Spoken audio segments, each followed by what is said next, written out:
Jason Bermas has the power of information. Today's News Talk. TNT. It is time to get with your inner conscious resistance. We got Derek Bros. You can also check his stuff out over at thelastamericanvagabond.com. Now, we've got this Summit of the Future coming up in short order. Man, time flies. I mean, we're literally just over a week away from the next anniversary of 9/11, the 24th anniversary on the way to the 25th. New York City, very much a hodgepodge of globalism, and the United Nations, of course, located there. Tell us about this summit, my friend. Absolutely. So this is the Summit of the Future. It's happening September 22nd to 23rd in New York City. It's part of the annual United Nations General Assembly Week. And normally, Jason, I wouldn't probably pay too much attention to UN meetings, although I think we should, keep our ear on them, because we know they have meeting after meeting after meeting, and a lot of it's just talk fest. But this one is definitely being hyped up by the UN as well as the World Economic Forum. They've been building to this for a couple of years. I've been following it and reporting on it over the last year. It started back in 2020 with the 75th anniversary of the UN and the member states calling for a new push towards completion of the Agenda 2030 and Sustainable Development Goals.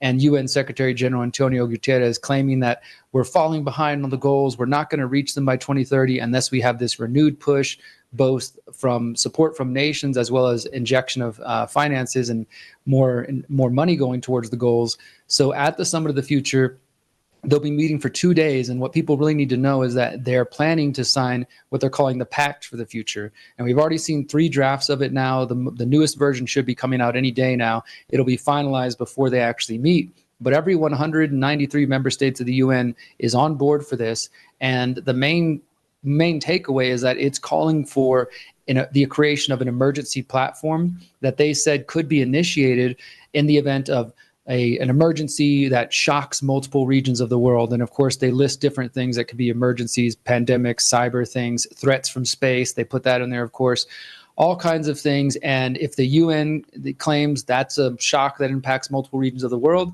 they could initiate this emergency platform. And there's also discussions around creating UN 2.0, that it's time to remake the UN to give it more power. And the emergency platform, the interesting thing, I think, because of the pushback from the WHO pandemic agreement a few months back, they've made sure to put in language in there promising that it has nothing to do with overriding national sovereignty and that it won't be a standing body or a standing institution. It'll just be a temporary thing. But of course, I think most of us who pay attention to the UN are skeptical of the words they put out there. And unfortunately, we haven't got nearly as much attention on this as I think it deserves. So I'm glad we're talking about it today. But the vast majority of independent alternative media are still pretty much in the dark about this. And we're just over, I think we got 20 days left until it happens. I'm actually going to be in New York City reporting live from it for the couple of days that it's going on and trying to confront any officials that we see, representatives of the UN, representatives from the nation states. The World Economic Forum is likely to be there as well because they're also holding what they're calling Sustainable Development Impact meetings at the same time. The Club of Rome is involved in this, as well as the Trilateral Commission. It's really a huge convergence of globalist organizations that are taking place later this month. And let's talk about this idea that it's only going to be temporary. These bodies and institutions and these treaties are never temporary. Now, look, I think they want the inbuilt plausible deniability circle that they had via COVID 1984, where again, you're a sovereign institution, you still go by your Constitution and Bill of Rights, but if you'd like to adhere to these policies and suggestions, this is what we're going. And then every official from every bureaucracy that's involved in implementing some type of plan goes along with it anyway.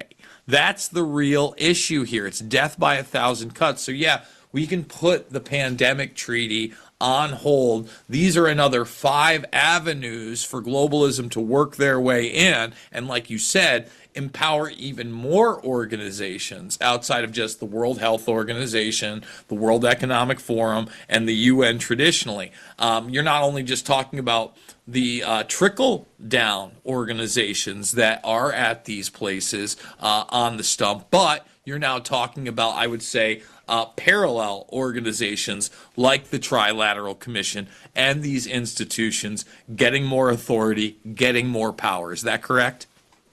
Absolutely. And I think the most worrisome aspect, which may or may not happen at this pact, the Summit of the Future, they're absolutely going to sign the Pact for the Future. And the latest version includes this emergency platform. What may or may not also happen is a declaration of a planetary emergency. That has been discussed in previous versions of this document, in discussions that have been ongoing for a year. And I mentioned the Club of Rome specifically because for those who know, they're who they are and they've been around for quite some time, obviously the progenitors of this idea that the humanity is the enemy of the planet and we should use the environmental movement, climate change, or what they used to call global warming, as a way to push for more control. And ultimately, as you know, Jason, population reduction, eugenics. The Club of Rome is a big force that so many people are still unaware of. They're paying more attention to the World Economic Forum and the UN. But you can go back to 2019 when the Club of Rome released this report saying it's time for a call for a planetary emergency. And much of the same language that we're seeing now in this Pact for the Future and in the Pact for the Declaration of a Planetary Emergency and the emergency platform, it all goes back to the Club of Rome. They are the ones who've been originating this idea. And there's a few professors who are associated with them from Sweden who are pushing it, along with another organization that's funded by the Rockefeller Foundation called the Stimson Center. So you see the usual players along with some new names that are maybe lesser known, but ultimately it's the same thing. They're pushing for more control. Of course, they don't like the term global government anymore, so they like to say multilateralism, global governance. And I was just reviewing the documents this morning before our interview because I'm working on a new article about this. And they are going to have some virtual events, which people can watch online. Obviously, you don't have to be in person, that are specifically focused on the acceleration of multilateralism, the acceleration of global governance. This is going to be, in my view, a major step towards world government. Of course, each of these documents sort of build on each other. So you could go back a couple of years ago and they had a report called Our Common Agenda. Last year, they had the Sustainable Development Summit in September 2023. But the UN has pictures themselves of timelines that all lead towards the Summit of the Future and this event that's only a couple of weeks away and the Pact for the Future. And there will be more events afterwards, of course. This isn't going to be the final thing, but it is going to be a major step. And as I said, not enough people are even paying attention to really push back in the same way that we saw with the WHO Treaty and the Pandemic Agreement. And just like you said, this thing pushes forward. This will be far from the last incarnation of this. But when we talk about planetary emergencies, when we talk about crisis, etc., you haven't said the magic words, the two magic words: climate change.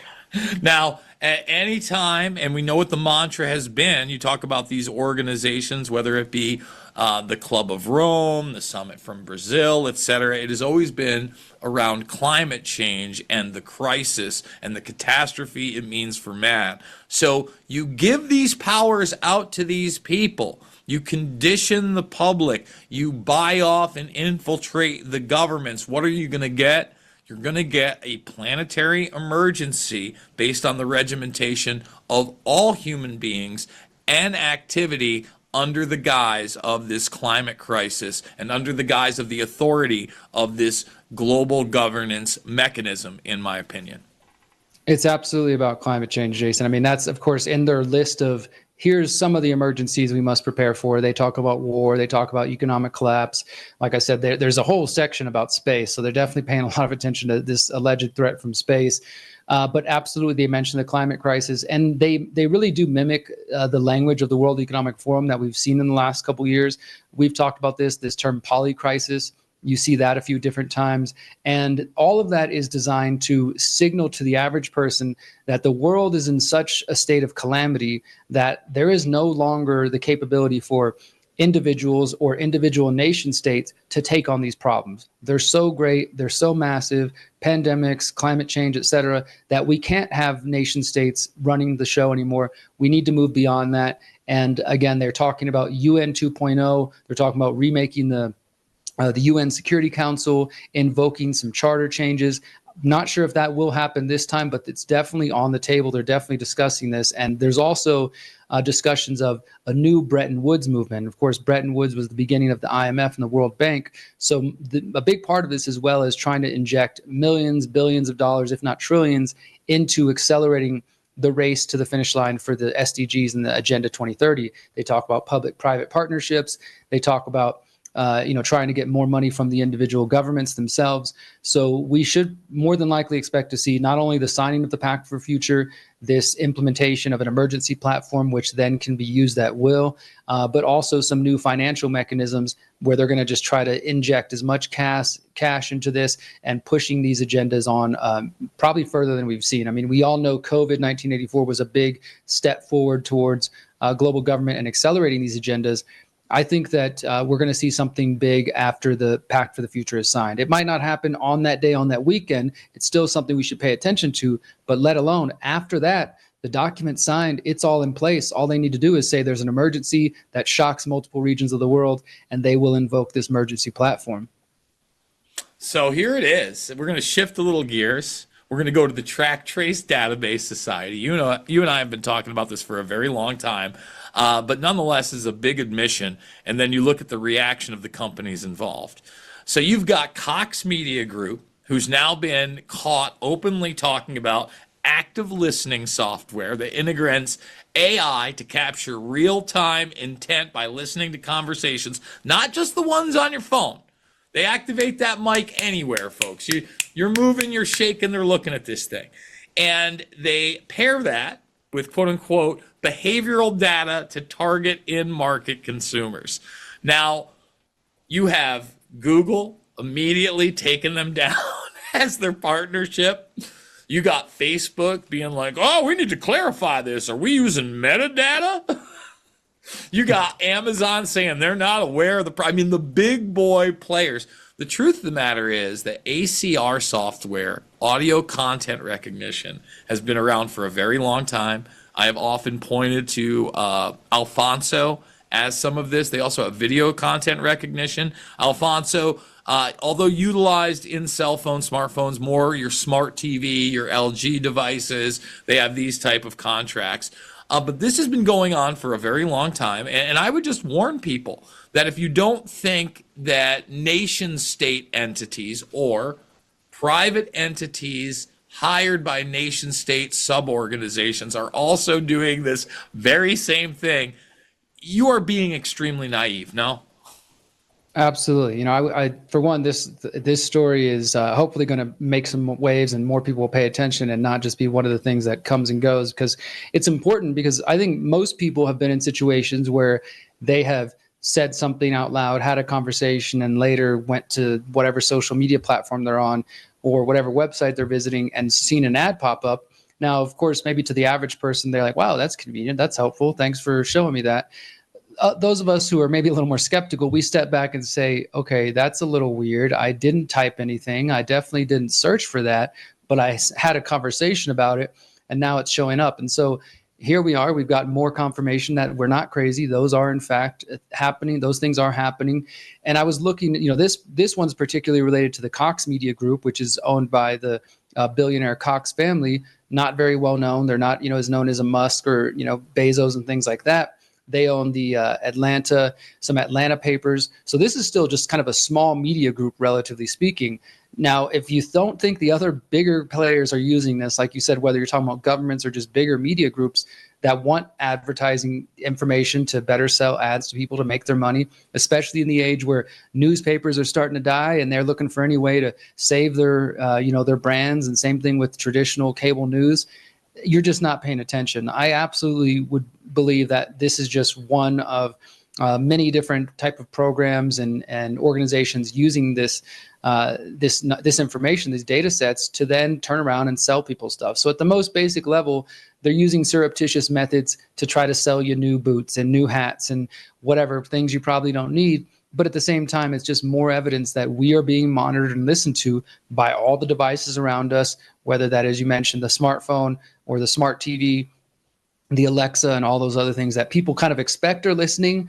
But now we've got the data to back it up. And, I don't know if we've got this evidence yet, but Jason, this brings me to a similar related conversation about the potential for our minds being read, because I don't know if I'm the only one. I've talked to a few other people who've had experience where I've literally been in a situation where I haven't said a single word out loud, haven't even typed anything, but I had a thought in my head and then I saw an ad about it or an article pop up, moments later or, sometime within a period after that.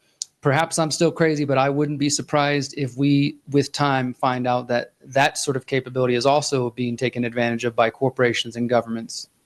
Well, let me talk about that for a second because I don't think we're just looking at a real-time phenomenon, right? Like we talked about the AI generation for real-time ads via these conversations. I think for some time now, they are building a behavioral psychological profile, whether that's just based in consumer intent or not. So you may be thinking about something that you have not verbalized, but you've given enough cues for this thing to, Sure. put that out there. So it doesn't, I want people to understand that we're not talking about it specifically being able to read your brain waves. However, who knows how far we really are in this type of technology? We've had commercial brainwave devices that can, in fact, be programmed for certain tasks, and we've gone over that for a very, very long time. Obviously, human brain interfaces, but at the very least, I think that this is something that not only involves a consumer perspective, but also a political one. Because if they're doing this to sell you a cell phone and sneakers, you better believe they're doing it to sell you political candidates and agendas as well. So if you don't think that this could be or is being utilized right now via any major campaign, Trump, Harris, congressional, Senate, etc., I think you would also be very naive, Derek.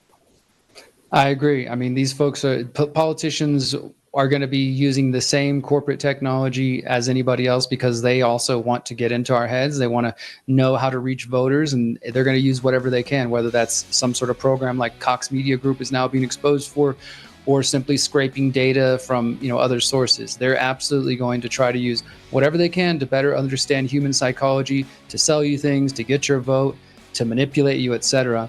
Last thing I'll mention, Jason, I'm going to be in New York City at the Summer of the Future. If anybody wants to check that out, I'll be reporting at theconsciousresistance.com.